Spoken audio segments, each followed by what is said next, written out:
चलो नेक्स्ट दाखलो छे स्वाध्यायनो 11.7 एक मोटा स्टीलना पૈડાને एक ज द्रव्यनी बनेली मोटी धरी पर बंध बेसતું કરવું છે। एक धरी છે આ રીતે એક ધરી છે।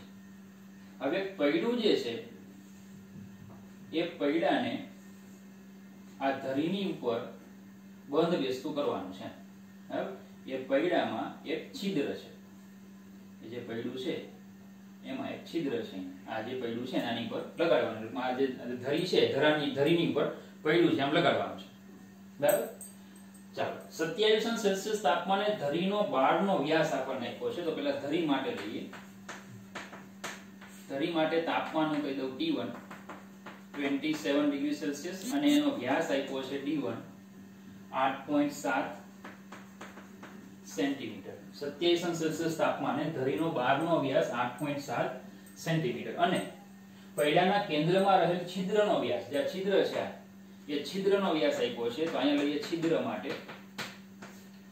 બરાબર। એનો વ્યાસ હું એને D2 કહી દઉં 8.69 સેન્ટીમીટર।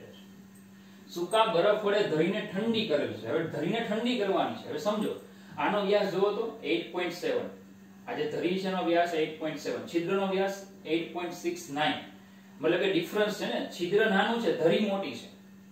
તો હવે આ પૈડાને ધરી પર ચડાવી તો બે રીતે શક્ય બને। એક તો પૈડાને ગરમ કરો એટલે આ વ્યાસ વધે, ચડાવી શકાય, અથવા આને ઠંડી કરો એટલે એનું સંકોચન થાય તો પણ શું કરી શકાય, ધરી ઉપર પૈડું જે છે એને ફિટ કરી શકાશે, બરાબર। તો ધરીને ઠંડી કરવાની છે। ધરીના કયા તાપમાને પૈડું તેના પર સરકવા લાગશે, મતલબ કે ઉપર ચડી જશે, બરાબર। તો ધરીનું તાપમાન ગોતવાનું આપણે T2, બરાબર, કયા તાપમાને કે જેથી જે ધરી છે એ પૈડું જે છે એ ધરીમાં સરળતાથી ફરી શકે, મતલબ એની પર ચડી જાય, એમ આવી જાય, ધરી જે છે એ છિદ્રમાં જતી રહી। રેખીય પ્રશ્નાંક આપણે આપ્યો છે, જરૂરી તાપમાનના વિસ્તાર માટે સ્ટીલનો રેખીય પ્રશ્નાંક આપણે અચળ રાખવાનો છે, મતલબ કે તાપમાનમાં ફેરફાર થાય તો રેખીય પ્રશ્નાંક એ અચળ રહે છે। એ આલ્ફા એલ આપણને આપ્યો 1.2 * 10⁻⁵ આલ્ફા એલ 1.2 * 10⁻⁵ કેલ્વિન ઇન્વર્સ, બરાબર। ચાલો હવે આપણે ધરીને ઠંડી કરવાની છે, તો ટૂંકમાં ફેરફાર બધો કેમાં છે, ધરીમાં છે। તો હવે જે આપણું સૂત્ર હતું કે delta L equal to alpha L L delta T, આ સૂત્ર જો આપણે અહીંયા વ્યાસ માટે એપ્લાય કરીએ તો આની આગળ એક દાખલો ગણ્યો તો એમાં પણ આપણે પૈડા વાળો જે દાખલો હતો એમાં પણ આવું કરેલું, ડેલ્ટા D1, કારણ કે ફેરફાર ધરીમાં છે, ડેલ્ટા D1 બરાબર alpha L D1 delta T. ચલો ડેલ્ટા ટી એટલે ધરીનું તાપમાન જે છે એ કેટલું છે, 27 છે, એ તાપમાન ઘટાડવાનું છે, T2 કરવાનું છે, તો તાપમાન T1 થી કેટલું કરવાનું, T2, 27 છે, ઠંડી કરવાની કીધી કે નહીં, તો તાપમાન T1 થી કેટલું થવું છે, T2, તો અંત માઈનસ પ્રારંભ, એટલે ડેલ્ટા T આવશે T2 minus T1, delta T જે આવશે એ શું આવશે, T2 માઈનસ T1, ઓકે। ચલો હવે અહીંયા અત્યારે ટૂંકમાં આપણે ડેલ્ટા T લખશું તોય ચાલશે। ચલો હવે ડેલ્ટા D1, તો ડેલ્ટા D1 માં સમજો કે ધરી જે છે ધરી એનો વ્યાસ આ થવો જોઈએ, ધરીનો વ્યાસ આટલો થઈ જવો જોઈએ, તો આ અંત કહેવાય, આ પ્રારંભ, તો D2 માઈનસ D1 બરાબર alpha L D1 delta T એવું અંત માઈનસ પ્રારંભ T2 માઈનસ D1, હવે D2 minus D1 equal to alpha L D1 T2 minus D1, તો T2 માઈનસ D1 ને કરતા બનાવો એટલે આવશે D2 માઈનસ D1 ના છેદમાં આલ્ફા એલ D1। ચલો D2 આપ્યા છે 8.69 માઈનસ D1 8.7 ના છેદમાં આલ્ફા એલ 1.2 * 10⁻⁵ ગુણ્યા D1 8.7। ચલો આ આખું ફાઇનલી આ ઉપરથી જશે 0.01, એના છેદમાં જે આને એમ જ રાખો 1.2 * 10⁻⁵ -5 * 8.7, એટલે આ જે છે આખું ટોટલ થઈ જશે -0.123957 * 10⁵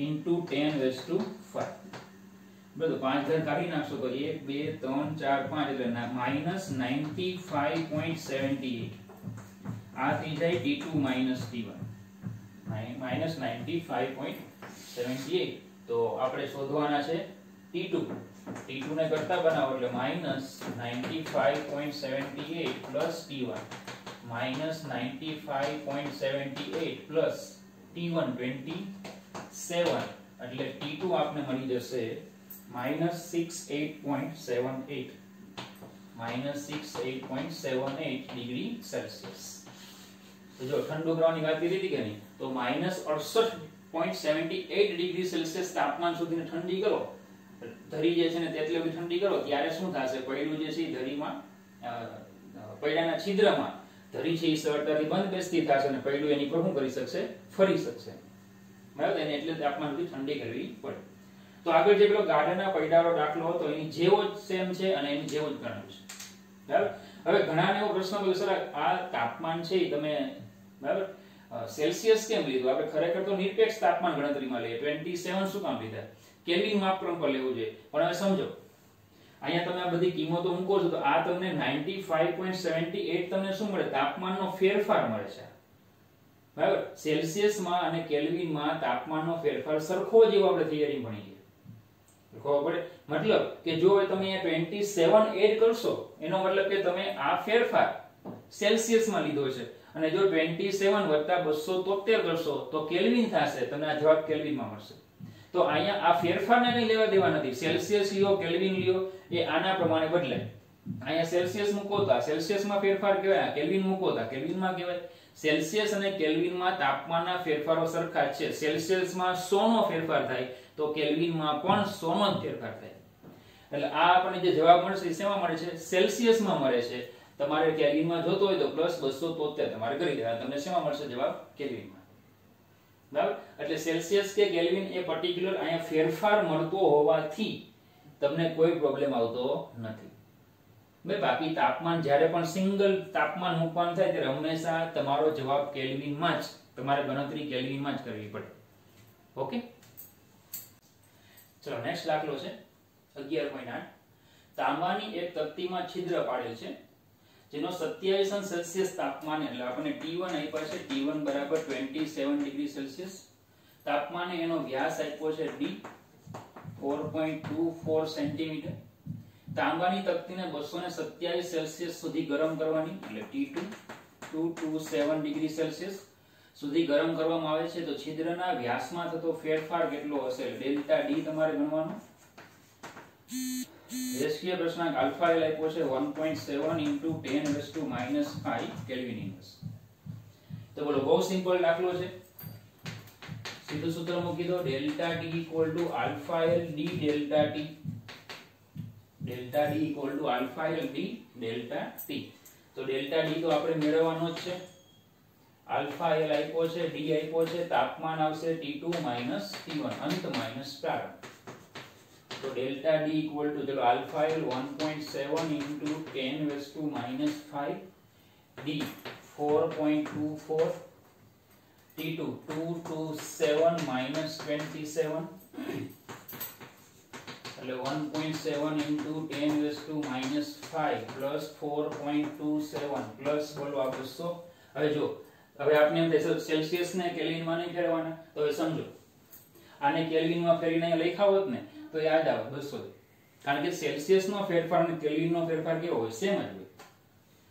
ચલો તો ડેલ્ટા D આપણને ફાઇનલી આ જે છે એ થઈ જશે 144 1.6 * 10⁻⁵, તો ડેલ્ટા D = 1 5 4 3 ને 2 1.4416 10⁻² સેન્ટીમીટર, કારણ કે આપણે જે D લીધો તો એ સેન્ટીમીટરમાં લીધો તો, આ D 4.24 સેન્ટીમીટર લીધેલા કે નહીં, એટલે આપણને જે જવાબ મળશે એ પણ સેન્ટીમીટરમાં મળશે। તો બહુ સિમ્પલ દાખલો હતો, એક જ સૂત્ર મૂકવાનું હતું, delta D = alpha L D delta T, okay?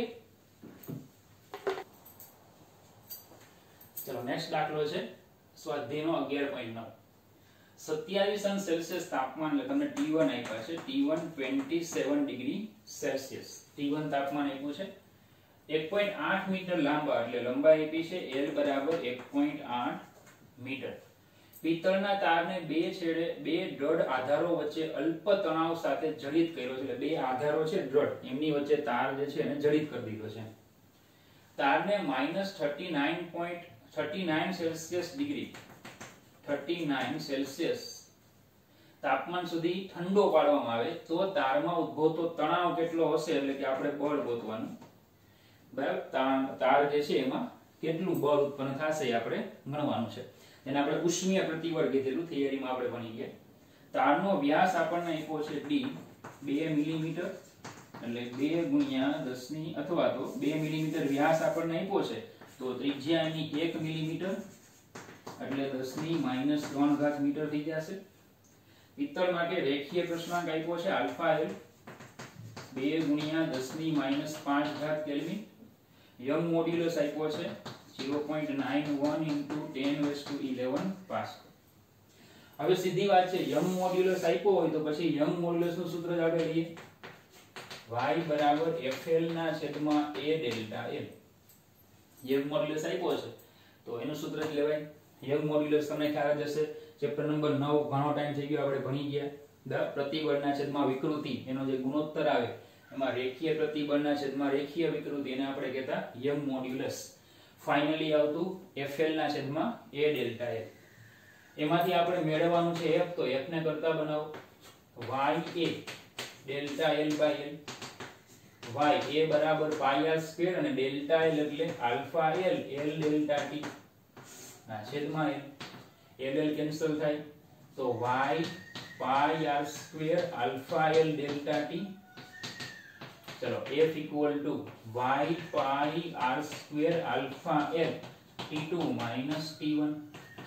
બસ હવે બધી કિંમત મૂકવાની છે, તો 0.91 * 10^11 યંગ મોડ્યુલસ પાઈ 3.14 r 10 ની -3 નો વર્ગ એટલે -6 -3 નો વર્ગ એટલે -6 આલ્ફા l 2 ગુણ્યા 10 ની -5. ચલો તાપમાન T2 - T1 તો -39 -27. બરાબર, T2 - T1 કરશું તો -39 -27. એટલે આપને મળી જશે f = ફાઇનલી જે આખું છે બરાબર એ તમને મળશે બરાબર -377.17 આટલું મળશે.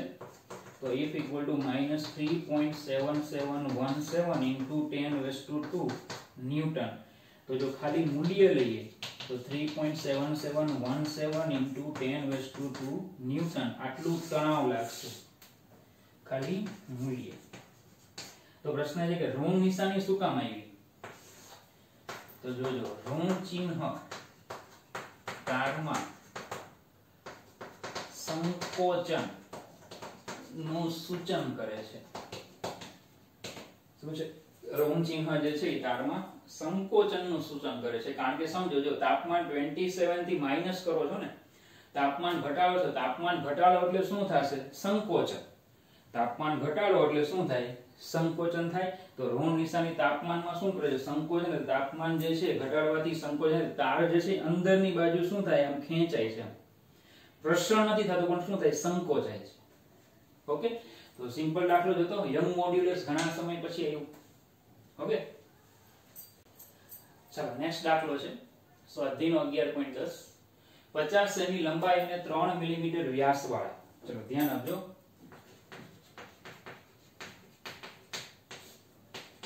L1 50 સેન્ટીમીટર અને વ્યાસ આપ્યો છે D1 3 મિલીમીટર. 50 સેમી વ્યાસ અને 3 મિલીમીટર, 50 સેમી લંબાઈ અને 3 મિલીમીટર એટલે કે 0.3 સેન્ટીમીટર, સોરી માફ કરજો, 30 સેન્ટીમીટર વ્યાસ વાળા પિત્તળના સળિયા લીધા. પિત્તળ માટે આપ્યું છે તેટલી જ લંબાઈ અને તેટલા જ વ્યાસ ધરાવતા સ્ટીલના સળિયા માટે. ચલો સ્ટીલ માટે પણ આ જ લેવાનું છે. સ્ટીલ માટે લંબાઈ જ લેવાની 50 સેમી, વ્યાસ પણ જ લેવાનો D2 3 મિલીમીટર મતલબ કે 30 સેન્ટીમીટર. સળિયા સાથે જોડવામાં આવે છે, મતલબ કે બંનેને જોડેલા છે. સંયુક્ત સળિયાની મૂળ લંબાઈ 40°C તાપમાને છે, એટલે જે તાપમાન છે જે તમને આપી છે આ લંબાઈઓ એ 40 ડિગ્રી સેલ્સિયસ તાપમાને છે. જે તાપમાન 250 ડિગ્રી સેલ્સિયસ કરવાનું છે, T2 જે છે એ 250 ડિગ્રી સેલ્સિયસ કરવું છે, એનો મતલબ એવો થાય કે તાપમાનનો ફેરફાર T2 T1 250 40 એટલે ફેરફાર કરવાનો છે 210 નો. તમે આને કેલ્વિન કયો તોય ચાલે, સેલ્સિયસ કયો તોય ચાલે, કારણ કે ફેરફાર બંનેમાં સેમ. તો આ લંબાઈમાં થતો ફેરફાર કેટલો હશે, મતલબ કે આપણે શું કરવું પડશે, આની લંબાઈમાં ફેરફાર ગોતવો પડશે, આની લંબાઈમાં ફેરફાર ગોતવો પડશે. બંને દ્રવ્યો અલગ અલગ છે, બંનેની લંબાઈમાં ફેરફાર અલગ અલગ થાય અને પછી એનો સરવાળો કરવાથી આપણને કુલ લંબાઈનો ફેરફાર મળશે. પિત્તળ માટે બીજું કીધું છે કે શું જંકશન પર ઉષ્મીય પ્રતિબળ ઉદ્ભવશે, સળિયાના છેડાઓ પ્રસરણ પામવા માટે મુક્ત છે.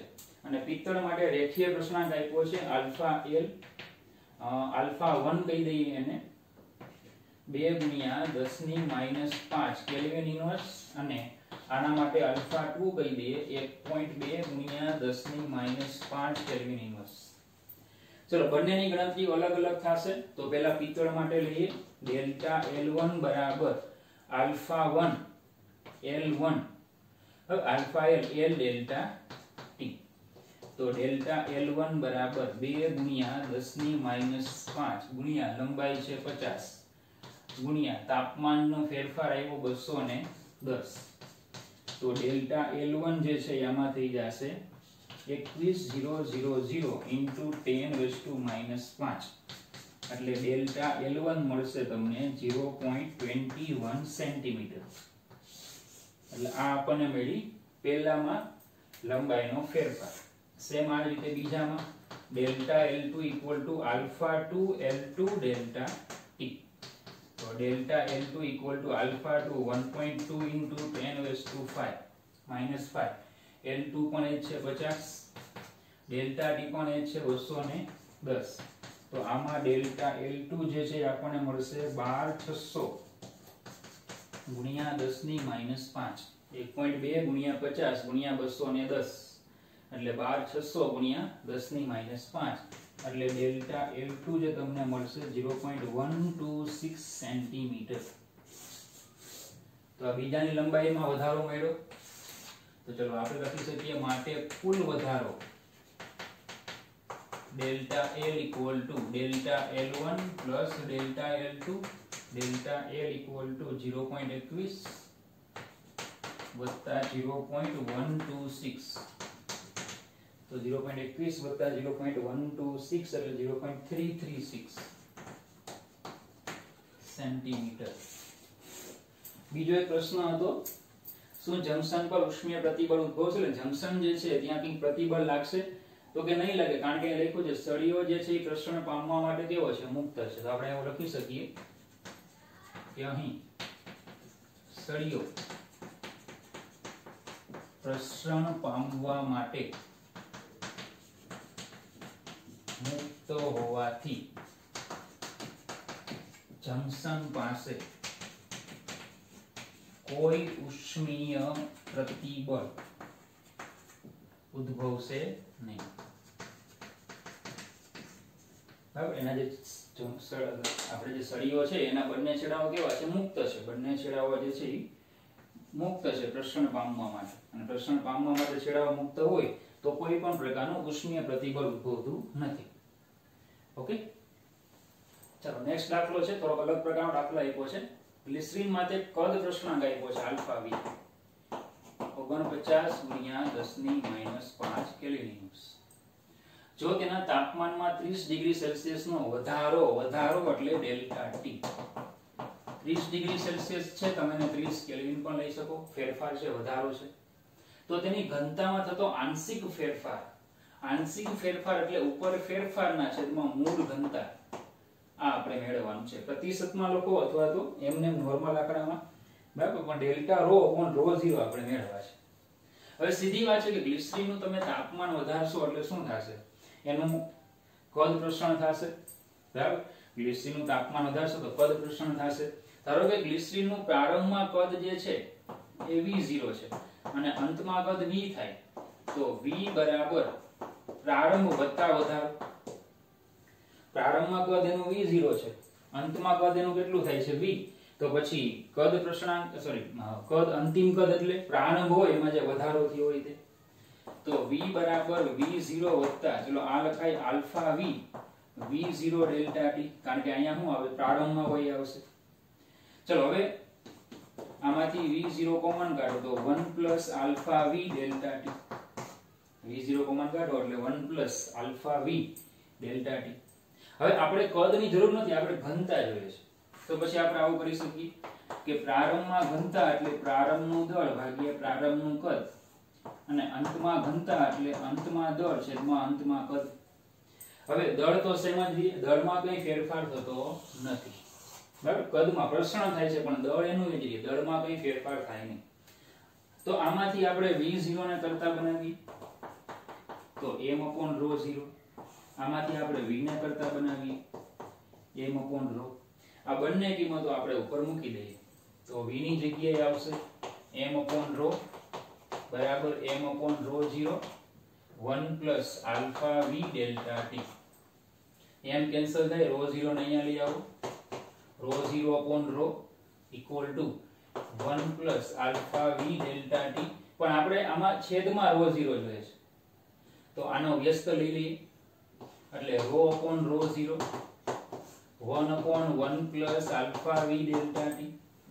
હવે ઉપર ફેરફાર લાવવાનો છે, ફેરફાર તો વિયોગ પ્રમાણ લઈ લઈએ, મતલબ કે ρ minus ρ0/ρ equal to 1 minus 1 plus alpha v delta t ના છેદમાં આલ્ફા v ડેલ્ટા t. વિયોગ પ્રમાણ લીધું, ઉપર છેદ જે છે એને અંશમાં ઉપર બાદ કરી નાખ્યો, તો આ ડેલ્ટા ρ થઈ ગયું, અહીંયા છેદમાં ρ0 બરાબર. અહીંયા સાદુરૂપ આપશો એટલે માઈનસ આલ્ફા v બરાબર ડેલ્ટા માઈનસ 1 આ રીતે આવશે બરાબર, ડેલ્ટા v અને છેદમાં માફ કરજો અહીંયા 1 plus alpha v delta t, એટલે ઉપર એક 1 1 કેન્સલ થાય તો minus alpha v delta t ના છેદમાં 1 plus alpha v delta t આટલું વધશે. ચલો આ ડેલ્ટા ρ/ρ0 ઇક્વલ ટુ માઈનસ, ચલો હવે આલ્ફા v આપ્યા છે 49 ઇન્ટુ 10⁻⁻5 ડેલ્ટા t 30 ના છેદમાં 1 પ્લસ 49 ઇન્ટુ 10⁻⁵ ઇન્ટુ 30.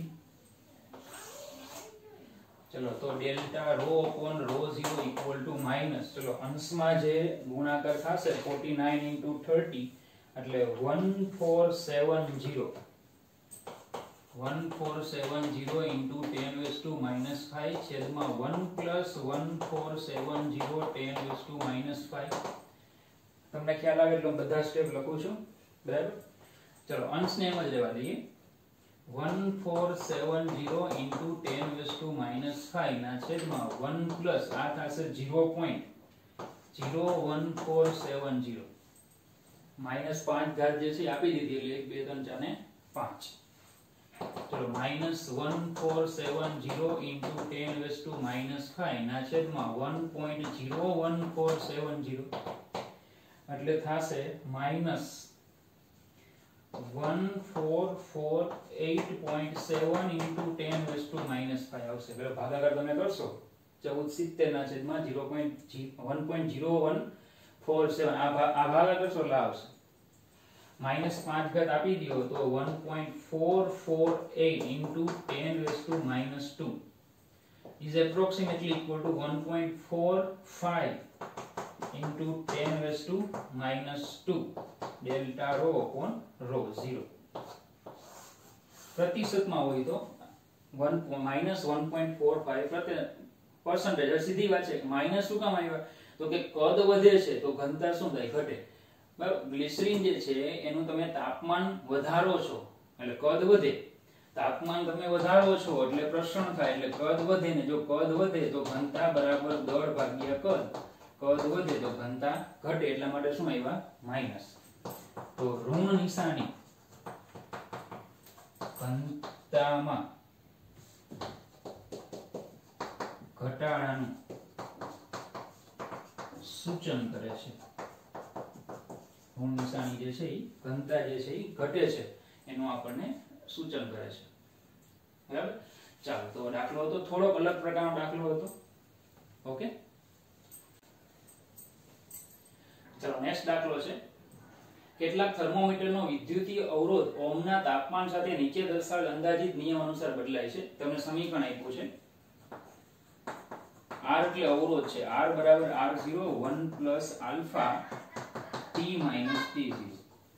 તો સાદું રૂપ આપીએ તો R બરાબર R0 plus alpha R0 t minus t0.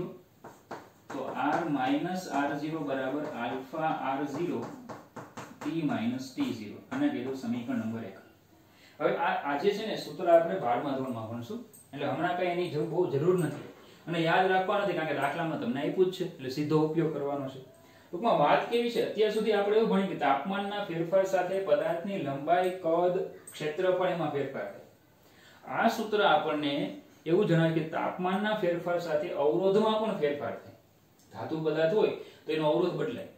બરાબર, તો આજે R છે ને અવરોધ છે T તાપમાને. R0 છે એ T0 તાપમાને અવરોધ છે. ફરીથી R જે છે એ T તાપમાને અવરોધ છે, R0 છે એ T0 તાપમાને અવરોધ છે. T0 એટલે સંદર્ભ તાપમાન. બરાબર, T0 શું છે? સંદર્ભ તાપમાન. એટલે R0 છે એ સંદર્ભ તાપમાને અવરોધ છે. આગળ વધીએ. પાણીના ત્રિબિંદુ. ત્રિબિંદુ કોને કહેવાય? તો કે જ્યાં પાણી જે છે એ ત્રણેય અવસ્થાઓમાં અસ્તિત્વ ધરાવે. ત્રણેય અવસ્થાઓ, ઘન, પ્રવાહી અને વાયુ, એ ત્રણેય અવસ્થાઓ સહ અસ્તિત્વ ધરાવતી હોય એને પાણીનું ત્રિબિંદુ કહેવાય. હવે તો એ છે 273.16 અને થર્મોમીટરનો અવરોધ આપ્યો છે 101.6. તો આને આપણે રેફરન્સ લઈ લઈએ. મતલબ કે R0 બરાબર 101.6 ઓહ્મ અને તાપમાનને કહી દઉં T0 273.16 કેલ્વિન. એને રેફરન્સ લઈ લઈએ, સંદર્ભ લઈ લઈએ. તો આ થઈ ગયું આપણું સંદર્ભ તાપમાન, આ સંદર્ભ અવરોધ. તો શીશાના સામાન્ય ગલન બિંદુ, ચલો આને હું T1 કહી દઉં, 600.5 કેલ્વિન પર એનો અવરોધ એને હું R1 કહી દઉં 165.5 ઓહ્મ. આ જે તાપમાન છે ત્યારે અવરોધ આટલું, તો થર્મોમીટરનો અવરોધ 123.4 ઓહ્મ હોય ત્યારે તાપમાન કેટલું, એટલે T2 ગોતવાના. અવરોધ R2 લેવાનો છે 123.4. તાપમાન કેટલું, T2 ગોતવાના. બરાબર, ચલો આજે સમીકરણ 1 છે ને એને હું આ રીતે લખું છું. સમીકરણ 1 પરથી ચલો R ની જગ્યાએ R1, સંદર્ભ તાપમાન એનું એ છે, સંદર્ભ અવરોધ એનો એ છે. T ની જગ્યાએ T1 માઈનસ T0 કહી દઉં નંબર 2.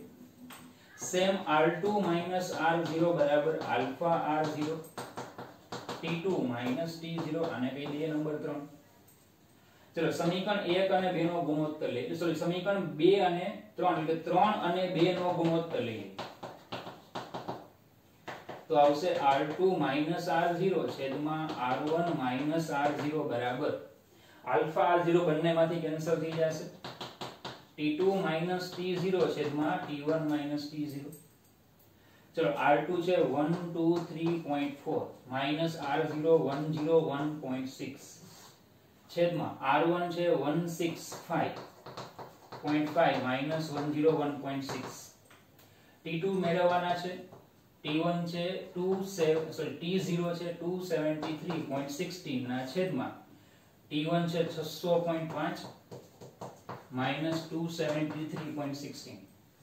ચલો આજે ઉપર જે બાદબાકી છે એ બાદબાકી તમારી કંઈક આટલી આવશે. ઉપર બાદબાકી આવશે 21.8 અને છેદમાં બાદબાકી આવશે 63.9.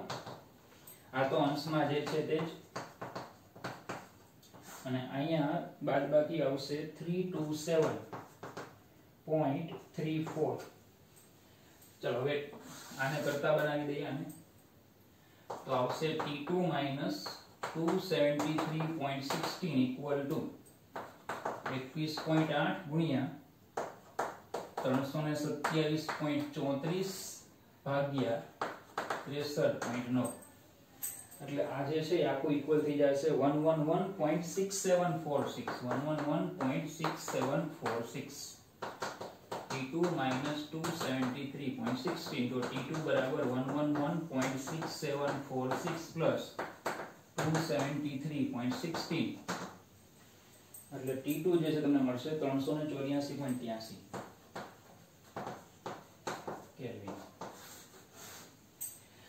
મેઇન છે ને આમાં સૂત્ર હતું આ એ સૂત્ર તમારે જો યાદ રહીએ તમારાથી તો આ સૂત્ર યાદ રાખવાનું કારણ કે 12મા ધોરણમાં આવશે ત્યારે પણ તમારે યાદ જ રાખવાનું છે કારણ કે કોઈ સાબિતી નથી આનુભવિક સૂત્ર છે કે તાપમાન સાથે અવરોધ કઈ રીતે બદલાય બરાબર તો એક સંદર્ભ તાપમાન લેવાનું હતું સંદર્ભ અવરોધ લેવાનો હતો પછી R1 T1 અને R2 આપ્યો તો T2 કેટલા તો આ રીતે તમે મેથેમેટિકલી શોધી શકો ઓકે